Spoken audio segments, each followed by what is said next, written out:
It had been a particularly dull day at the restaurant. Actually, a dull week, but especially that day, we just hadn't had any customers right up till the afternoon. I could see this cloud descending over my entire team in the kitchen, outside, the service staff. Everybody was kind of feeling bored and were at the risk of slipping down from boredom to, hopelessness and sadness and all those things. Nobody likes it, right? Like you have a business, especially one where your work is about meeting and serving people, and then if people don't even come there, it feels kind of sad. So I realized, okay, this won't do. You can't just sit around and feel all sad about things. Oh, this is unfair. Oh, it's not worth it.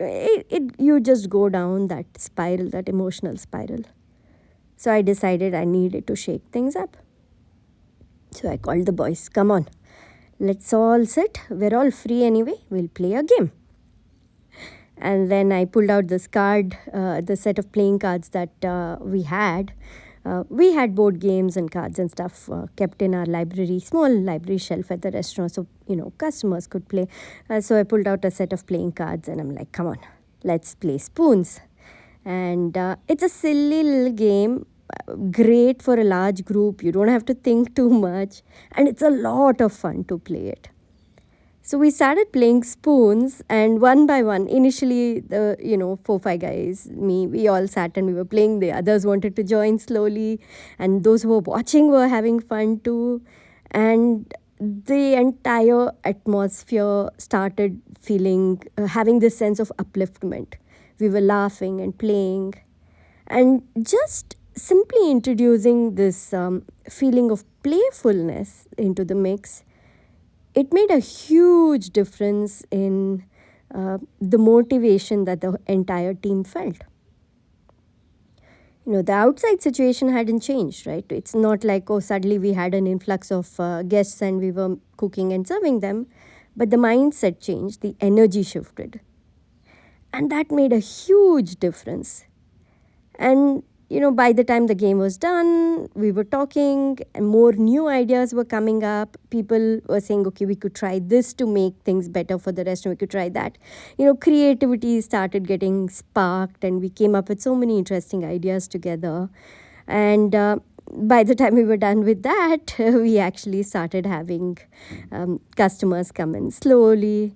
The evening crowd started to walk in, and we had an influx, and we had quite a nice evening, quite a nice day. By the end of the day, everybody was busy and occupied. In your business, your energy, your team's energy, what vibrations you carry makes a world of difference. It actually attracts abundance, it attracts good things in. But for that, we need to shift our own mindset, our own energy, our own emotional state. We have to do whatever it takes. And sometimes we think that the only way to do it is figure out a way to repair things. And without that shift from boredom to playfulness, without doing that, the creative spark would have felt forced. It wouldn't have actually been lit. If you look up the Abraham Hicks emotional guidance scale, you just look for emotional guidance chart or emotional spiral chart or something like that. You just look that up online. It's like looking at a spring which is standing vertical in front of you, this large spring. And in the middle, it's narrow, and on the top and bottom, it's wider. Right at the bottom are emotions like, complete dejection and sadness, helplessness. It goes upwards from there, sadness, helplessness, then, anger, and slowly it builds up. And then finally you reach boredom, and then from boredom you switch to calmness. Calmness is the entry point towards the higher emotions, towards the uplifting ones. And as you reach higher, the right on top, so from calmness you go to, all, playfulness and love and cheer and so many good things. And then slowly as you go up, up, up, up, at the top you'll reach joy and love and bliss. When we're feeling dejected, when we're feeling, bored or sad, you can't just jump, and the spiral is very useful that way, because you can't just jump from feeling, being low on the emotional scale there in the spiral, and try to jump from there to the topmost, uppermost. It's forced. You can't do that. So, what we can do is reach for the next best emotion. Gabby Bernstein's book Super Attractor has a really nice chapter on this.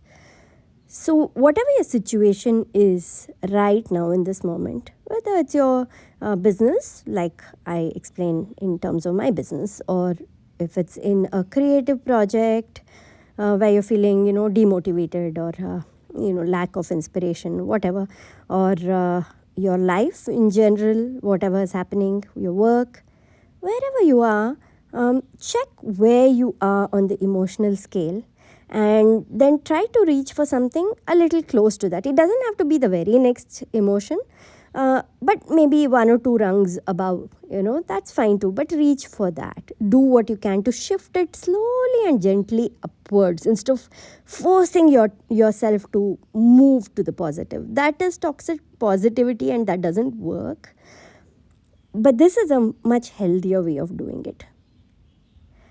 Also, the other way is when you're really low on the scale, where you're feeling helplessness, for example, like complete hopelessness and helplessness, unfairness, frustration.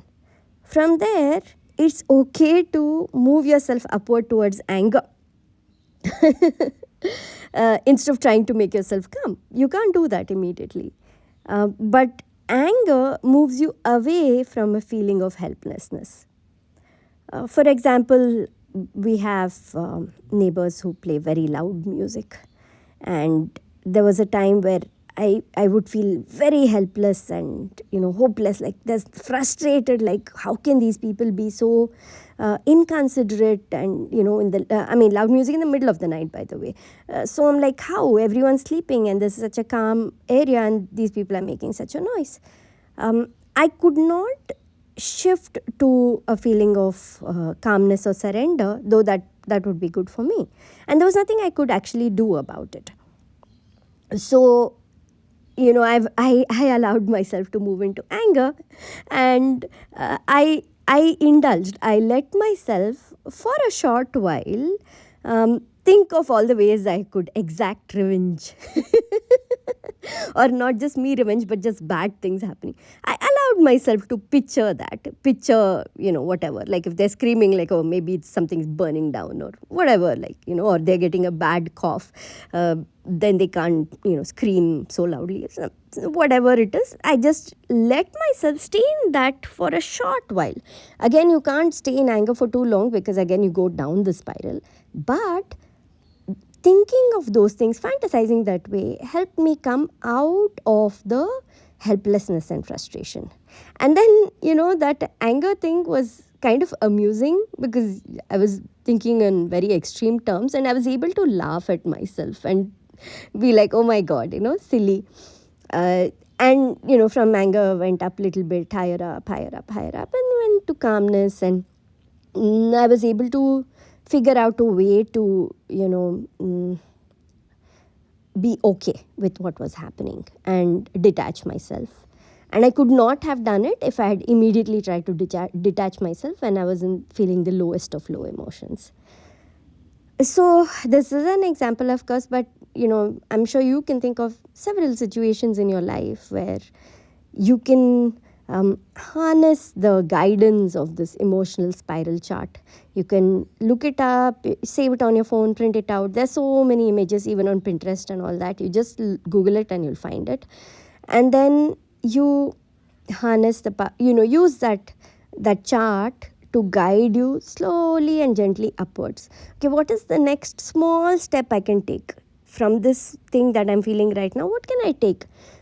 If you're in a sense of calmness but you're not moving, if you let yourself stagnate for too long, from calmness the very next step is boredom, and the boredom is the opening towards the lower emotions of the spiral, going down the spiral, but we want to go up the spiral. So from calmness, see where you can move gently towards something that will make you feel fulfilled, perhaps, a sense of creativity and flow, and slowly move upwards. So make use of this emotional spiral chart to guide you in your work, in your life, and to make a difference in the people around you. Because, like I said, whether it's in business or whether it's in a household, a project, your energy impacts the energy of the people around you. As you raise your vibrations, the others also will get pulled along with you, up or down. The more power you hold, the more, influence you have in impacting other people's energies.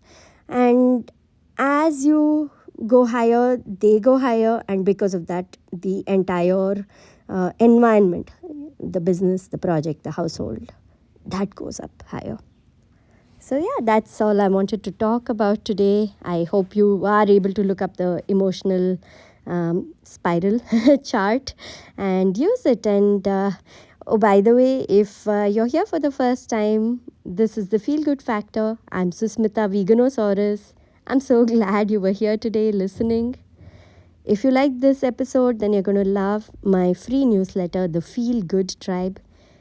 Go to veganosaurus.com/newsletter. The link is in the show notes and sign up. I'll see you inside the Feel Good Tribe. Bye.